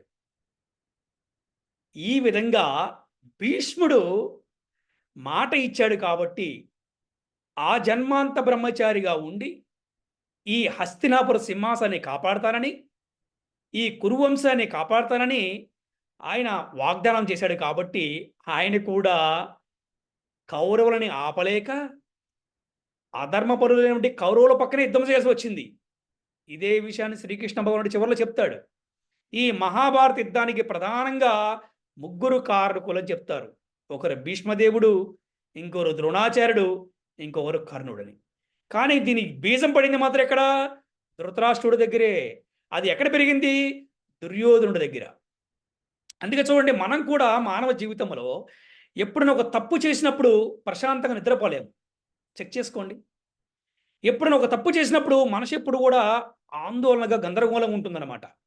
ఇక్కడ కూడా అలాగే జరుగుతుంది. ధృతరాష్ట్రుడు సంజయ్ని అడుగుతున్నాడు, ఎంతో ఆందోళనతో ఉన్నాడు, ఎంతో భయంతో ఉన్నాడు. ఏమి జరుగుతుంది అక్కడ, ఏమి జరుగుతుందని అడుగుతున్నాడు అనమాట. అది ఇక్కడ కారణం ఏంటి? ధృతరాష్ట్రుడు అంత ఆందోళన ఉన్నాడు అంటే ధృతరాష్ట్రుడికి భగవంతుడి పట్ల విశ్వాసం లేకపోవటము. ఇక్కడ మనం ఇద్దరి గురించి చెప్పుకోవాలి. విశ్వాసం లేని వారు ఎలా ఉంటారు, భగవంతుడి పట్ల విశ్వాసం ఉన్నవారు ఎలా ఉంటారు అని చెప్పుకుందాం. భగవంతుడి పట్ల విశ్వాసం లేనటువంటి ధృతరాష్ట్రుడు ఏ విధంగా భయపడుతున్నాడు, ఏ విధంగా ఆందోళన చెందుతున్నాడు, ఏ విధంగా మనశ్శాంతి లేకుండా ఉన్నాడో మనము తెలుసుకుంటాం ఇక్కడ. మరి భగవంతుడి పట్ల విశ్వాసం ఉన్నటువంటి ఒక స్త్రీమూర్తి, ఒక దేవి, ఆవిడే కుంతీదేవి అన్నమాట. అంటే ఎక్కడ కూడా గందరగోళం లేకుండా, ఆందోళన లేకుండా, భయం లేకుండా, టెన్షన్ లేకుండా మనసు స్థిరంగా ఉంటూ నిత్యము కూడా భగవంతుడి పట్ల ధ్యానం చేస్తూ ఆవిడి తన సంతానాన్ని ప్రయోజనం చేసిందనమాట. ప్రతి తల్లి కూడా కుంతీదేవిని చూసి పిల్లలని ఏ విధంగా పెంచాలో నేర్చుకోవాలన్నమాట. మహాభారతంలో గొప్ప సన్నివేశం చెప్తాను మీకు ఈ రోజున. ధృతరాష్ట్రుడు కుంతీదేవి మందిరానికి వెళ్తాడు. అమ్మా, నీతో మాట్లాడాలి, నీవు నా కూతురుతో సమానం అమ్మా. పాండురాజుకి నేనంటే చాలా ఇష్టము. వాడెప్పుడు అంటూ ఉండేవాడు, అన్నగారు మీరు ఎప్పుడైనా కూడా నా సంతానాన్ని కుంతీదేవిని మీరు బాగా చూసుకుంటారని చెప్తూ ఉండేవాడు అమ్మా. అందుకని నీకు ఇప్పుడు చెప్తున్నాను, ఇప్పుడే మాకు అందిన వార్త శుభవార్త. శ్రీకృష్ణుడు యుద్ధము చేయడంట, శ్రీకృష్ణుడు ఆయుధం పట్టడంట, శ్రీకృష్ణుడు సైన్యమంతా కూడా కౌరవుల పక్కన మా పక్కనే యుద్ధం చేస్తారంట. దీన్ని బట్టి అర్థమైందంటే మాకు విజయము తథ్యము. అందుకేనమ్మా, ఎంత నువ్వు నా తమ్ముడు భార్యవి, అలాగే నీ పిల్లలు కూడా నా కొడుకులతో సమానం కాబట్టి నీవు చెప్పమ్మా, నీ పిల్లలకి వచ్చి లొంగిపోమ్మని తక్కువ శిక్షతోటి క్షమించి వదిలేస్తామని చెప్తాడనమాట. అది విన్న కుంతీదేవిని చూస్తే, ఆ కుంతీదేవి ఉపదేశాలు చదివితే భగవంతుడి పట్ల విశ్వాసం ఎలా ఉండాలో మనం నేర్చుకోవచ్చు, తెలుసుకోవచ్చు అనమాట. అప్పుడు చెప్తుంది కుంతీదేవి, ధర్మం ఎక్కడ ఉంటే అక్కడ కృష్ణుడు ఉంటాడు, ఎక్కడ కృష్ణుడు ఉంటే ఇక్కడ సమస్త దేవతలు ఉంటారు అని చెప్తుంది. చెప్పంగానే ధృతరాష్ట్రుడు ఒక్కసారి కంగు తింటాడనమాట. అంటే ఇండైరెక్ట్ చెప్పింది బావగారికి, నాయనా తొందరపడబాకు, కృష్ణుడు ఒక్కడే అనుకున్నావు, ధర్మం ఎక్కడ ఉంటే అక్కడ కృష్ణుడు ఉంటాడు, కృష్ణుడు ఎక్కడ ఉంటే అక్కడ సమస్త దేవతలు ఉంటారు అని బావగారు ఇండైరెక్ట్గా ఒక వార్నింగ్ లాగా చెప్పింది అనమాట. చాలా స్మార్ట్గా. అంటే భగవంతుడి పట్ల విశ్వాసం ఉన్నటువంటి ఒక భక్తురాలు ఏ విధంగా ఉంటుందో మనం ఇక్కడ చూసాం అనమాట. మరి భగవంతుడి పట్ల విశ్వాసం అయినటువంటి ఒక ధృతరాష్ట్రుడు ఏ విధంగా భయానికి లోనవుతున్నాడో ఇక్కడ మనం చూసాం. అది స్వార్థము అంత ప్రమాదం అంటే, ఎస్, స్వార్థము ఇంత ప్రమాదమే, ఇందులో ఎటువంటి సందేహం కూడా మనకి లేదు అనే విషయాన్ని ఈ రోజున మనము ఈ మొట్టమొదట భగవద్గీత 1వ అధ్యాయము 1వ శ్లోకం నుంచి మనం తెలుసుకుంటాం. ఇకపోతే నెక్స్ట్ శ్లోకం మనము ఏం చెప్పుకుంటున్నాం ఈరోజు మన క్లాస్లో, మనం ఆల్రెడీ గ్రూప్లో పెట్టాం. 2వ అధ్యాయము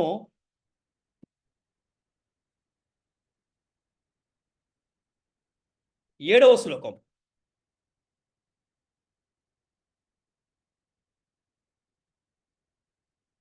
ఎవరైనా చదవగలరా? 2వ అధ్యాయము 7వ శ్లోకం.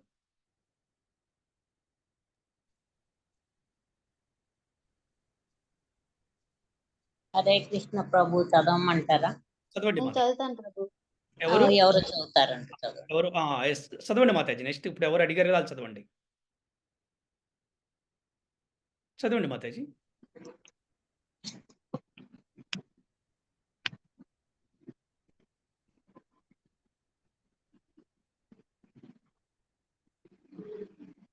మాతాజీ ఒక్కసారి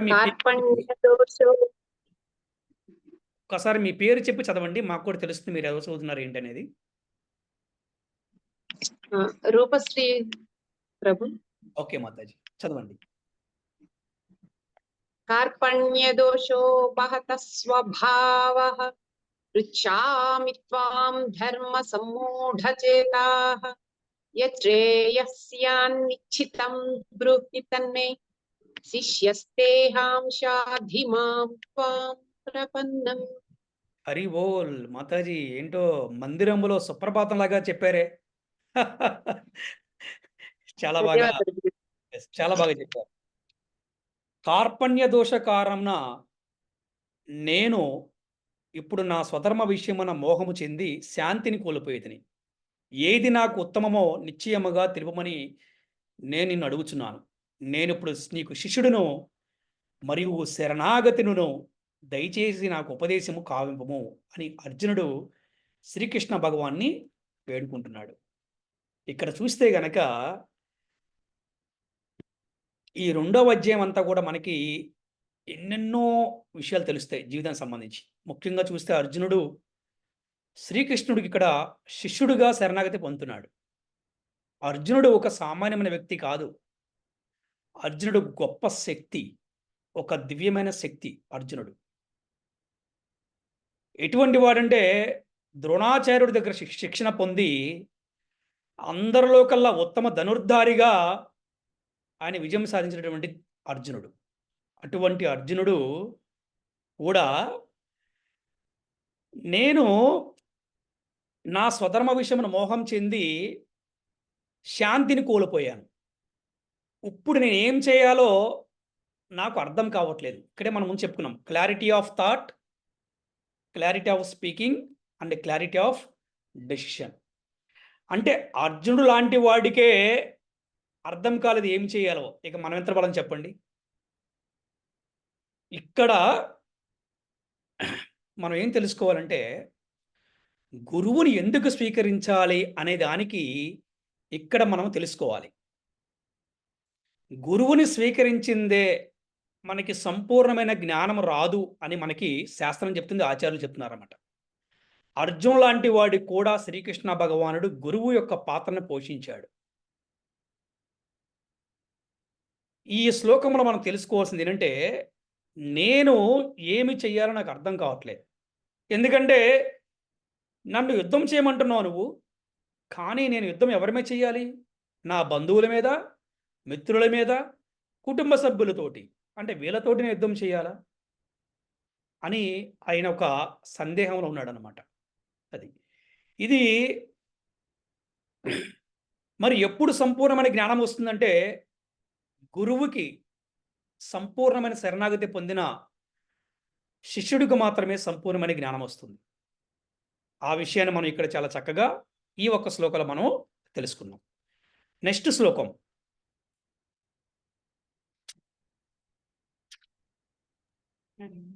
నెక్స్ట్ 11వ శ్లోకమా పాడమంటారా?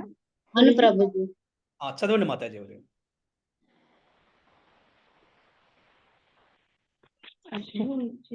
అశోచ్యానన్వశోచస్వం ప్రజ్ఞావాదాంశభాసతే గతాసూనగతాం శుంష నానుశోషంతి పండితాః. హరే కృష్ణ. ఏంటి మీరిద్దరూ ముందుగానే అనుకొని కలిసి చెప్పారా? అవును గురుజీ. Very good. నిజంగా చాలా బాగా చెప్పారు శ్లోకం. ఏదో మందిరంలో సుప్రభాతాలు చెప్పినట్టు చెప్పారే. ఇంత చక్కగా నేర్చుకుంటున్నాం Guruji. Very good. Hare Krishna. I'm so happy. Yes.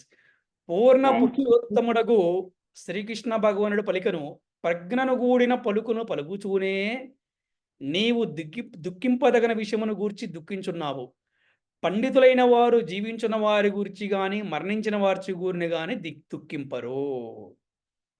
ఇక్కడ ఏంటి అర్జునుడు దేని గురించి దుఃఖిస్తున్నాడు అంటే, నేను నా బంధువులతో యుద్ధం చేయాలా, నా కుటుంబ సభ్యులతో యుద్ధం చేయాలా, నా గురువుతో యుద్ధం చేయాలా, నా పితామహుడు భీష్మదేవుడితో యుద్ధం చేయాలా అనే ఒక సందేహంలో ఉన్నాడు. దానికి శ్రీకృష్ణ భగవానుడు చెప్తున్నాడు, నీవు పండితులు లాంటి వాడివి. పండితుడు అనేవాడు దేని గురించి దుఃఖింపకూడదో దాని గురించి దుఃఖిస్తున్నావు నువ్వు. అంటే ఇంకే అర్థం కావాలంటే దేని గురించి చింతించకూడదో దాని గురించి చింతిస్తున్నావు. అంటే జన్మించిన ప్రతి ఒక్కరూ మరణిస్తారు, మరణించిన ప్రతి ఒక్కరు కూడా మళ్ళీ జన్మిస్తూ ఉంటారు. అందుకని నీవు యుద్ధము చేయనప్పటికీ నీవు వారిని హంతము చేయకపోయినా కూడా వారు తప్పకుండా కూడా మరణిస్తారు నాయన అని ఇక్కడ అర్జునుడికి గీతోపదేశం చేస్తున్నాడు శ్రీకృష్ణ భగవానుడు. అందుకే అని చెప్పాం కదా, ఇంతమంది కూడా చెప్పుకున్నాం. మనముకి సరి అయినటువంటి సంపూర్ణమైన జ్ఞానమైన ఉండదు. మన జీవితంలోకి గురువు రానంత వరకు, మన జీవితంలో భగవద్గీతని, భగవన్నామ జపాన్ని, గురువుని మనము ఆహ్వానించినంత వరకు మన జ్ఞానము పరిమితమైనది. సంపూర్ణమైన జ్ఞానం అనేది మనకి రాదు. అంటే ఇక్కడ అర్జునుని కేంద్రంగా పెట్టుకొని శ్రీకృష్ణ భగవానుడు సమస్త మానవాళికి కూడా ఈ భగవద్గీతను ఉపదేశిస్తున్నాడు. అందుకని మనకి గురువు కావాలి. మన జీవితంలో కూడా మనకి ఈ మానవ జీవితంలో నిత్య జీవన విధానంలో ఎన్నెన్నో సందేహాలు, ఎన్నెన్నో కష్టాలు, ఎన్నెన్నో ఆపదలు, ఎంతో దుఃఖము వస్తూ ఉంటాయి. మరి వీటి నుంచి ఎలాగ బయటపడాలి అంటే మనము ఒక మంచి ఆధ్యాత్మిక గురువుని స్వీకరించి వారి మార్గదర్శకత్వంలో మనం భక్తిని చేస్తూ, అలాగే మనం ఉన్న ప్రాంతంలో మందిరాలను దర్శించుకుంటూ, మనం ఉన్న ప్రాంతంలో మందిరాలకి, ఉత్సవాలకి అటెండ్ అవుతూ గీతా జ్ఞానాన్ని మనము నేర్చుకొని అర్థం చేసుకొని ఆచరించే ప్రయత్నం చేసినప్పుడు ప్రతి కుటుంబంలో కూడా గీతా జ్ఞాన జ్యోతి వెలుగుతుంది. ప్రతి ఒక్కరి జీవితంలో కూడా వెలుగు వస్తుంది. అప్పుడు ప్రతి ఒక్క కుటుంబం కూడా నిత్యము ఆనందంగా ఉంటుంది. ఇదే శ్రీకృష్ణ భగవానుడికి కావాల్సింది. ఎందుకంటే ఒక తండ్రి తన సంతానానికి ఏమి కావాలి, ఒక తండ్రి తన సంతానం ఎప్పుడూ కూడా ఆనందంగా ఉండాలని కోరుకుంటూ ఉంటాడు. అలాగే ఏమి కావాలనేవి కూడా ఆయన సమకూరుస్తూ ఉంటాడు. అదేవిధంగా భగవంతుడు సమస్త మానవాళికి, కేవలం భక్తులకే కాదు, సర్వజీవులకి కూడా పోషకుడు ఆయనే. సర్వజీవుల్ని పోషించేవాడు ఆయనే. మనం చూస్తే గనక అనన్యాచింతయంతో మాం ఏ జనా పర్యుపాసతే తేషాం నిత్యాభియుక్తానాం యోగక్షేమం వహామ్యహం. అనన్య భక్తితో నన్ను ఆశ్రయించిన వాడికి లేనివి సమకూర్చెదను, ఉన్న వాటిని సంరక్షించెదను అని శ్రీకృష్ణ భగవానుడు చెప్తున్నాడు. మరి తండ్రి కూడా అలాగే చేస్తారు కదండి కుటుంబానికి. ఇప్పుడు మరి మనందరికి తండ్రి ఎవరు? శ్రీకృష్ణ భగవానుడు. అందుకని ప్రతి కుటుంబంలో కూడా గీతా జ్ఞానజ్యోతి వెలగాలి అనే ఉద్దేశమే ఈ కృష్ణ చైతన్య ప్రచారం యొక్క ప్రధానమైన ఉద్దేశం. అందుకే మన కోర్సు పేరు కృష్ణ చైతన్యముతో జీవన ప్రయాణము. కృష్ణ చైతన్యంతో జీవన ప్రయాణం అంటే కృష్ణుడితో కలిసి జీవించడమే. పాండవులకి ఏ విధంగా విజయము సాధించారు? కృష్ణుడితో కలిసి జీవించారు కాబట్టి, కృష్ణుడితో కలిసి ప్రయాణించారు కాబట్టి. మరి మనందరం కూడా పాండవుల్ని ఆదర్శంగా తీసుకొని కృష్ణుడితో కలిసి ప్రయాణించాలని, మనందరము కూడా భక్తిలో ఇంకా ఉన్నతమైన స్థాయికి వెళ్ళాలని నేను నా గురుదేవులని, అలాగే గోమాతని, శ్రీకృష్ణ భగవాన్ని ప్రార్థిస్తున్నాను. హరే కృష్ణ కృష్ణ కృష్ణ హరే హరే, హరే రామ రామ రామ హరే హరే.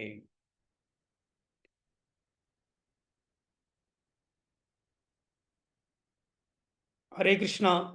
అలాగే కోర్సు యొక్క వివరాలు మీ అందరికీ ఒకసారి మీకు ఎక్స్ప్లెయిన్ చేస్తాను. గతంలో కూడా మీకు గ్రూప్లో అన్నీ కూడా మీకు పంపించాము. అయినప్పటికీ కూడా మీకు మళ్ళీ ఒకసారి నేను వివరంగా చెప్తాను. ఈ కోర్సు పేరు కృష్ణ చైతన్యముతో జీవన ప్రయాణము. కృష్ణ చైతన్యంతో జీవన ప్రయాణము. 22 క్లాసులు ఉంటాయి. ప్రతి శుక్రవారం సాయంత్రము 7:30 నుంచి 8:30 వరకు క్లాసు ఉంటుంది. ఎప్పుడన్నా కొద్దిగా 10 నిమిషాలు అటు ఇటు అయ్యే అవకాశం ఉంటుందన్నమాట. అలాగే ఈ క్లాస్ జరిగిన తర్వాత ఈ క్లాస్ని యూట్యూబ్లో అప్లోడ్ చేసి ఆ లింక్ మళ్ళీ మన గ్రూప్లో పెడతాము. ఎవరైనా క్లాస్కి ఎవరైనా రాలేకపోయిన వారు ఈ యూట్యూబ్లో మళ్ళీ కూడా క్లాసు చూడవచ్చు. అలాగే ఈ క్లాస్ గురించి అందరికీ తెలియచేయండి. అలాగే మీకున్న గ్రూపులన్నీ కూడా ఫార్వర్డ్ చేయండి. ఇది కూడా చాలా మంచిగా ప్రచారం అవుతుంది. హరే కృష్ణ కృష్ణ కృష్ణ హరే హరే, హరే రామ రామ రామ హరే హరే. సో ఈరోజు జరిగిన క్లాసులో ఎవరికైనా సందేహాలు ఉన్నా మీరు అడగవచ్చును. అలాగే ఈరోజు క్లాసులో మీరు ఏమి తెలుసుకున్నారు, ఏమి నేర్చుకున్నారు, అలాగే ఈరోజు క్లాసు ఎలా ఉందో ఎవరైనా ఒకరిగానే ఎదురుగానే చెప్పగలరా? హరే కృష్ణ.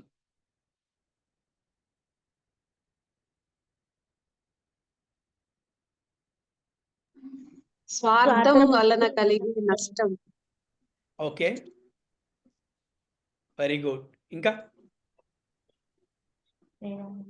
కృష్ణుడు దేవాది దేవుడు.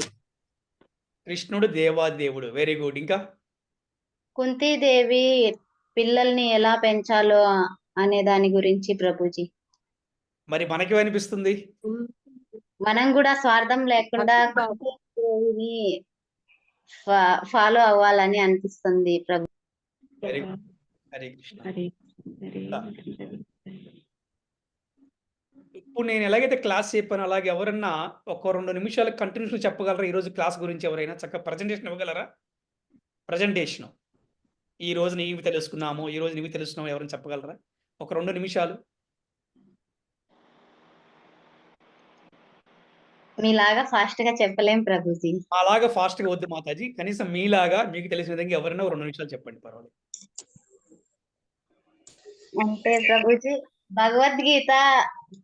భగవద్గీత ఇంట్లో ఉంటే మనకు కృష్ణుడు వెనకలనే ఉన్నట్టు మనల్ని నడిపిస్తున్నట్టు ప్రభుజీ. స్వార్థం నుంచి మనం ఎక్కువ స్వార్థంగా ఉండకూడదు, మన పిల్లలకి కూడా స్వార్థంని నేర్పించకూడదు. ధృతరాష్ట్రుడు స్వార్థంగా ఉండబట్టి పిల్లల్ని అందరినీ చెడిపోయే ప్రభావంగా చేశారు. ఇంకా ద్రోణాచార్యుడు పుత్ర వ్యామోహంతో కూడా స్వార్థం చూపించాడు. భీష్మ మహాముని వచ్చేసి రాజ్యానికి మాట ఇచ్చినారని అలాగా కట్టుబడి ఉన్నారు కాబట్టి స్వార్థం చూపించి మనవడి వైపే ఉన్నారు ప్రభుజీ. హరే కృష్ణ ప్రభుజీ. వెరీ గుడ్ మాతాజీ, చక్కగా చెప్పారు, చాలా చక్కగా. ఇలాగే ప్రతి ఒక్కరు కూడా మాట్లాడాలి. ఈ క్లాస్ యొక్క ఉద్దేశం అదే. ఎందుకంటే ఒక మంచి మాటతాలు 10 మందిని మనము ప్రేరేపించచ్చు. చాలా సంతోషం, చాలా చక్కగా చెప్పారు. ఇంకెవరైనా చెప్తారా? ట్రై చేయండి ఎవరైనా. ఒక నిమిషం. హరే కృష్ణ ప్రభు. హరే కృష్ణ ప్రభు. హరే కృష్ణ ప్రభు. ఈరోజు క్లాస్ లో మనం శ్రీవత్స శ్యామసుందర దాస్ ప్రభుజీ గురించి మన ఇంట్రడక్షన్ చెప్పారు. ఎంతో ధన్యవాదాలు. అదేవిధంగా భగవద్గీత ఎందుకు నేర్చుకోవాలి, భగవద్గీతలో ఏముంటుంది, దానివల్ల మనకి సమస్త మానవాళికి ఎటువంటి ఉపయోగం ఉంటుంది అనేది తెలియజేయడం జరిగింది. స్వార్థం అంత ప్రమాదమా? 36 లక్షల మంది భారతంలో ప్రాణాలు వదిలారు ఆ స్వార్థం వల్ల. కాబట్టి ఆ స్వార్థం అంత ప్రమాదం అనేది వివరణ రూపంగా మీరు తెలియజేయడం జరిగింది. ధర్మక్షేత్రే కురుక్షేత్రే అనేటువంటి శ్లోకం ద్వారా సంజయుణ్ణి ధృతరాష్ట్రుడు తన కుమారులు పాండవుని తనయులు ఏం చేస్తున్నారు అని చెప్పి ఒక ఆందోళనతో, ఎందుకంటే తను చేస్తున్నది తప్పని తెలిసి ఆ యుద్ధాన్ని ప్రేరేపించడం వలన ఆ భయంతో, తప్పు చేసే వారికి భయం ఉంటుంది కాబట్టి ఆ ఆందోళనతో ఏం జరుగుతుంది అని చెప్పి సంజయుణ్ణి వాకప్ చేయడం జరిగింది. ఆ యుద్ధంలో అర్జునుడు వారందరినీ, వారి గురువుల్ని, వారి బంధువుల్ని అందరినీ చూసి ఎంతో బాధ చెందుతూ, వీళ్ళందరినీ చంపి నేను సుఖపడేది ఏముంటుంది, నేను చాలా కార్పణ్య దోషంతో ఉన్నాను, నేను నీకు శిష్యుడిగా ప్రణమిలుతున్నాను, నాకు సరైన మార్గాన్ని ప్రసాదించమని చెప్పి శ్రీ కృష్ణ భగవాన్ని వేడుకోవటం జరిగింది. అప్పుడు శ్రీకృష్ణుడు బతుకున్న వారి గురించి కానీ చనిపోయిన వారి గురించి కానీ ఎటువంటి ఆందోళన చెందవలసిన పని లేదని చెప్తూ తనకి ధైర్యాన్ని ఇవ్వటానికి ప్రయత్నిస్తూ వచ్చారనమాట. హరే కృష్ణ. హరే కృష్ణ. థ్యాంక్ యూ ప్రభు, చాలా చక్కగా వివరించారు, చాలా బాగా చెప్పారు. Very good. హరే కృష్ణ. ఓ మనందరం కూడా ఇంకెవరైనా చెప్పే ప్రయత్నం చేస్తారు ఎవరైనా?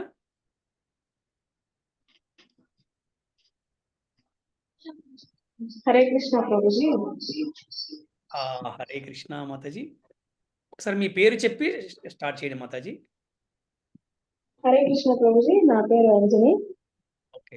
అయితే ఈ రోజు క్లాస్ లో మొదటగా ప్రభుజీ శ్రీవాత్స ప్రభు మనకి శ్రీకృష్ణ చైతన్యం గురించి, మనకి ఎందుకు శ్రీకృష్ణ చైతన్యంలో ఉండాలి, దాని యొక్క విశిష్టత ఏంటి, అలాగే భక్తిలో ఎందుకు ముందుకు వెళ్ళాలి అని చెప్పేసి మనకి చెప్పారు.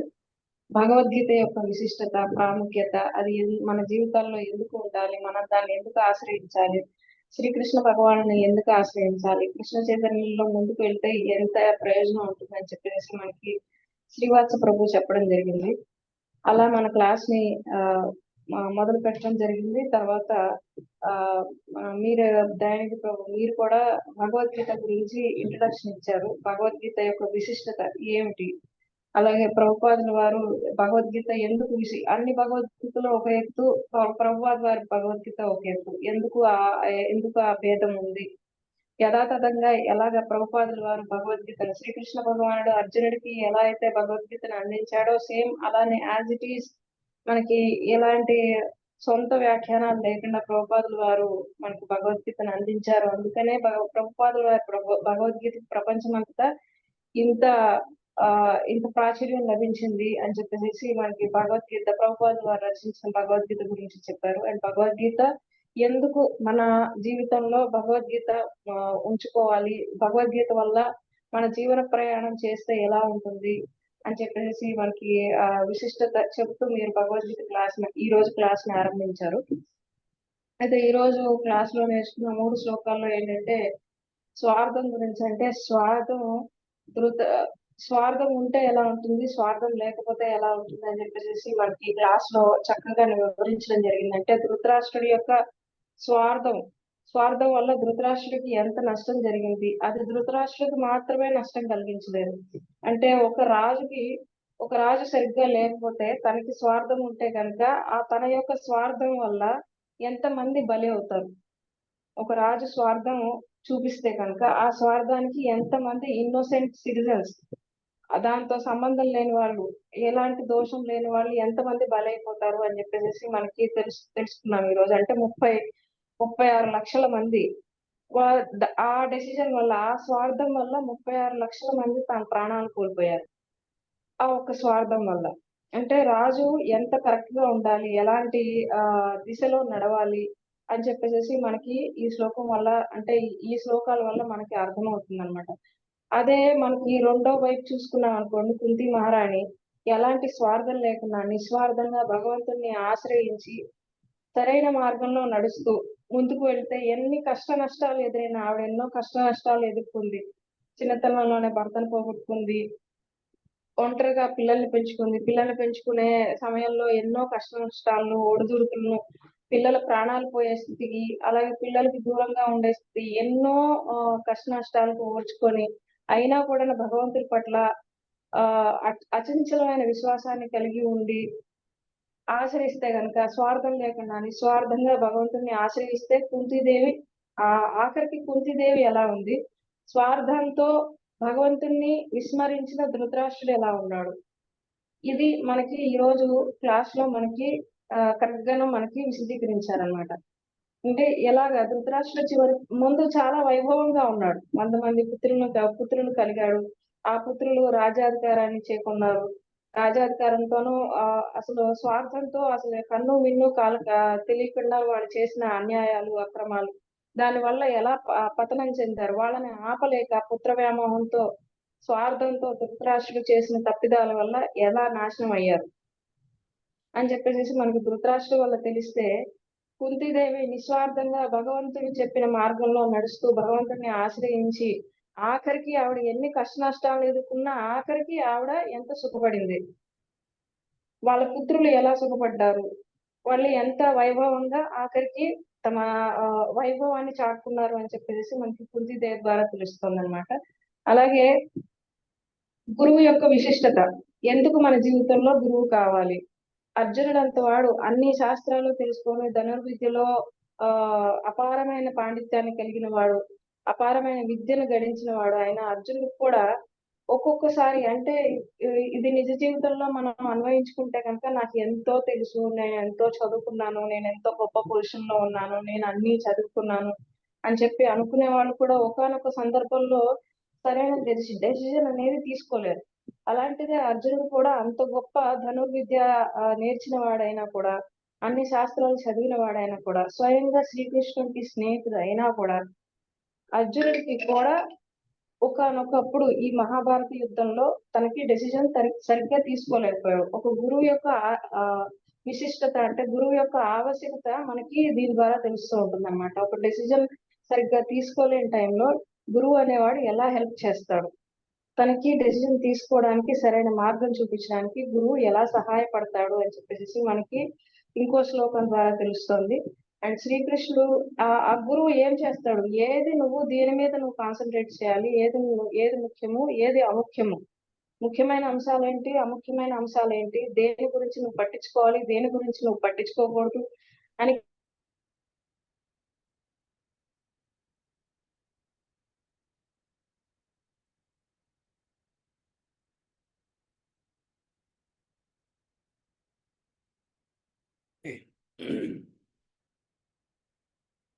ఉంటాయి, పోతూ ఉంటాయి. సో దీని గురించి పట్టించుకోవద్దని చెప్పి శ్రీకృష్ణ భగవానుడు చెప్పాడు.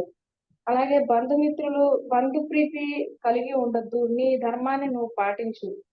ఎప్పుడైనా సరే మన ధర్మాన్ని మనం పాటించాలి. ధర్మం విషయంలో బంధువులు అని చెప్పి, స్నేహితులు అని చెప్పి ప్రీతిని చూపించకూడదు అని చెప్పేసి మనకి శ్రీకృష్ణ భగవానుడు అర్జునుడి నెపంగా పెట్టుకొని మనందరికీ మార్గదర్శకత్వం చేస్తున్నాడు అన్నమాట.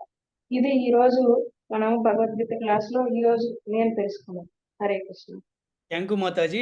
అంజనీ మాతాజీ చాలా చక్కగా ప్రజెంటేషన్ ఇచ్చారు. నిజంగా ఈరోజు స్పీకర్ మీరేలా ఉన్నారు, అంత చక్కగా కూడా మీరు చాలా చక్కగా వివరించారు. అందరు కూడా థ్యాంక్ యూ. సో మళ్ళీ మనము శుక్రవారం సాయంత్రం వచ్చే శుక్రవారం సాయంత్రం 7:30 మళ్ళీ మనం ఈ జూమ్ క్లాస్లో కలుద్దాము. అలాగే ఆదివారం సాయంత్రము 7:30 నుంచి 8:30 వరకు ఇస్కాన్ గుంటూరులో నా క్లాసు ఉంటుంది. మీకు ఎవరైనా సరే రాగలిగిన వారు చక్కగా కూడా వచ్చి శ్రీ శ్రీ రాధాకృష్ణ చంద్రుల్ని, శ్రీ శ్రీ శ్రీ జగన్నాథ బలదేవ సుభద్రాదేవిని, సర్వవిఘ్న వినాశ లక్ష్మీ నరసింహస్వామి భగవాన్ని, అలాగే బాలాజీ శ్రీ శ్రీ శ్రీనివాస బాలాజీని దర్శనం చేసుకొని సంధ్యాహారతిలో పాల్గొని అందరూ కూడా భగవద్గీత క్లాసు విని ప్రసాదాన్ని స్వీకరించి మళ్ళీ రావచ్చు. ఓకే. సో హరే కృష్ణ కృష్ణ కృష్ణ హరే హరే, హరే రామ రామ రామ హరే హరే. ప్రభుపాదికి జై, శ్రీల గురుకి జై, అనంత కోటి వైష్ణవ భక్త బృందకి జై. శ్రీ హరి బోల్. హరే కృష్ణ. హరే కృష్ణ. హరే కృష్ణ ప్రభుజీ. హరే కృష్ణ మాతాజీ. హరే కృష్ణ. హరే కృష్ణ. హరే కృష్ణ మాతాజీ. హరే కృష్ణ. హరే కృష్ణ.